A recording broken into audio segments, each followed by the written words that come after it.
Very confusing to me because Meghan Markle's done backwards exactly my life. So like, I was a waitress who hooked up with a creep from a trash family, and I left Canada because I wasn't getting enough attention.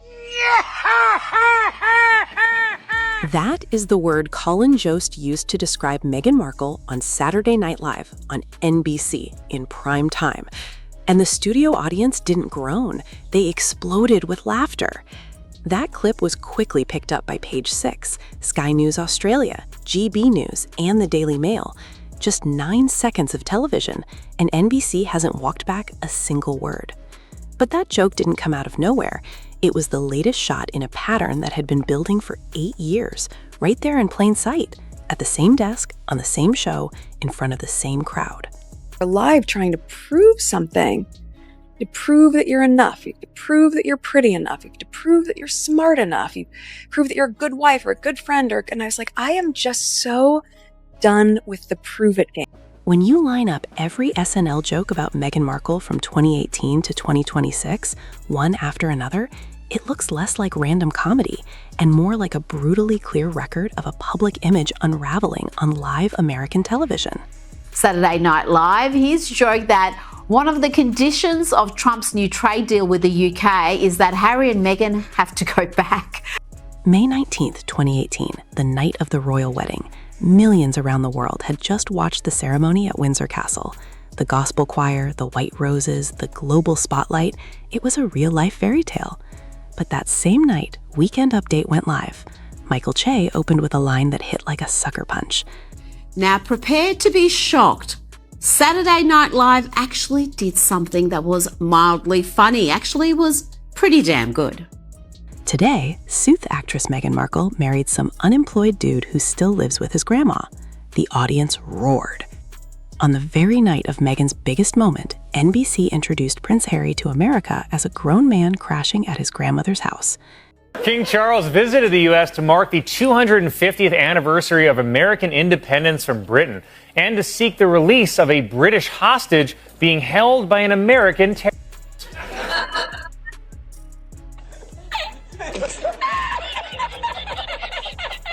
That was the starting point.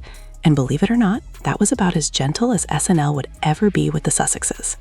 Yeah, they were very worried about their safety, which I get that aspect of things. After 6 episodes, I wanted to attack them. Then came 2019. Emma Stone hosted, and SNL aired a sketch called Royal Baby Video. Mikey Day played Harry, recording a message for his unborn child. That man loves me so much. Kate McKinnon appeared as the late queen and delivered a line that NBC has announced plans for a spin-off to the hit series Suits, which will be set in Los Angeles. It will focus on Meghan Markle's character's struggle to balance her legal career while also caring for an unemployed immigrant. Instantly stuck in the minds of royal watchers everywhere. Welcome to the family. I already love you with all my heart, even though you're half American, which means you're half traitor. That clip has now been picked up by Page Six, Sky News Australia. In prime time on NBC, the Queen's character jokingly called the royal baby half traitor, and the audience loved it. The line aired untouched, no edits, no public ejections, and years later, people still quote it whenever Harry and Meghan make headlines. Earlier today, Suits actress Meghan Markle married some unemployed dude who still lives with his grandma. The same sketch included another line that now feels almost eerie. Cecilia Strong played Catherine. With a tight smile, she said, "The papers keep saying she's feuding with your mom, but that's not true. Why would we? Because I follow all the strict rules, and she doesn't, and people love her for it." Prince Harry, a.k.a. the Ginger of Windsor, a.k.a. Redhead Redemption 2.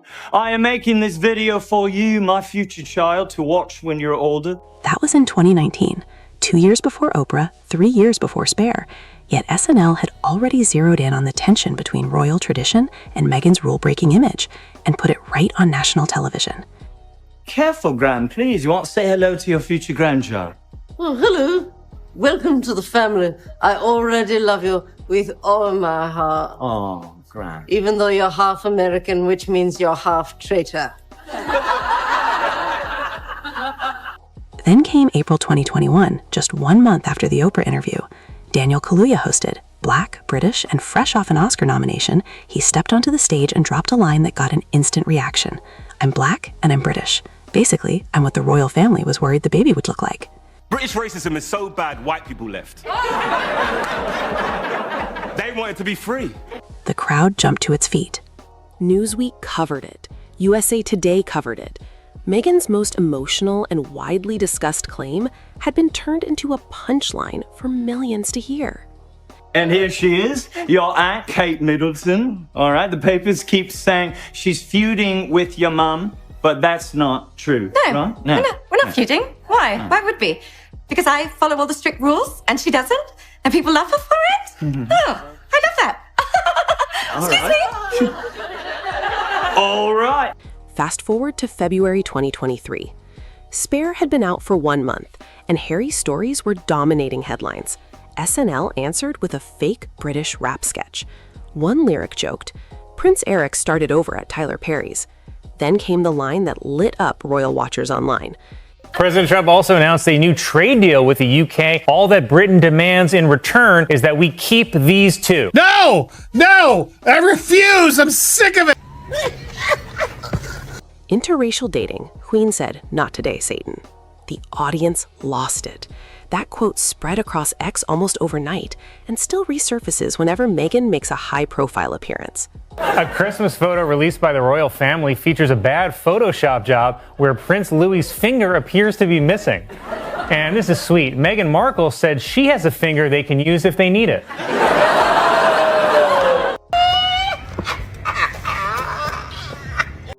Then December 2023 brought a different kind of royal drama. The Wales family released their Christmas card, and eagle-eyed viewers noticed a visible Photoshop mistake. Prince Louis appeared to be missing a finger. The image triggered a frenzy online, with critics and supporters arguing over every pixel. And with Harry and Meghan still drawing attention on both sides of the Atlantic, the royal media machine was once again in overdrive. Jost sat at the Weekend Update desk and delivered the line. Meghan Markle said she has a finger they can use if they need it. Then came the visual punchline, a mocked-up version of the Christmas card with a pixelated middle finger dropped right into the image. Within hours, that clip was everywhere.